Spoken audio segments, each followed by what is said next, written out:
அனைவருக்கும் அன்பான வணக்கங்கள்.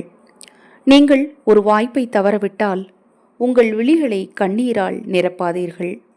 உங்கள் கண்ணீர் உங்கள் முன் உள்ள இன்னொரு வாய்ப்பை மறைத்துவிடும். அழகிய புன்னகையுடன் எதிர்கொள்ளுங்கள். நூல்களை கற்கலாம், சொற்பொழிவுகளை கேட்கலாம், பல மணி நேரம் தொடர்ந்து பேசலாம். ஆனாலும் அனுபவமே சரியான ஆசான். அதுவே உண்மையான கல்வி. வாய்ப்பு ஒரு முறைதான் வரும். இனி வாய்ப்பை தேடி நாம் தான் செல்ல வேண்டும்.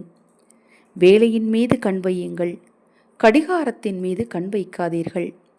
நீங்கள் ஈடுபடும் எந்த ஒரு செயலிலும் முழு விழிப்புணர்வோடு உங்கள் மனமும் செயலும் கலந்து ஒன்றியிருந்தால் அதுதான் உண்மையான தியானம். எல்லா துன்பங்களுக்கும் 2 மருந்துகள் உள்ளன. ஒன்று காலம், இன்னொன்று மௌனம். சிந்திக்காதவன் முட்டாள், சிந்திக்க துணியாதவன் கோழை, சிந்திக்க மறுப்பவன் பிடிவாதக்காரன். இரகசியத்தை வெளிப்படுத்தியவனுக்கும் துக்கத்தை வெளிப்படுத்தாதவனுக்கும் மனதில் நிம்மதி இருக்காது. ஒருவனிடமிருந்து வரும் பதில்களை விட அவனிடமிருந்து எழும் கேள்விகளே அவனது புத்திசாலித்தனத்தை காட்டும்.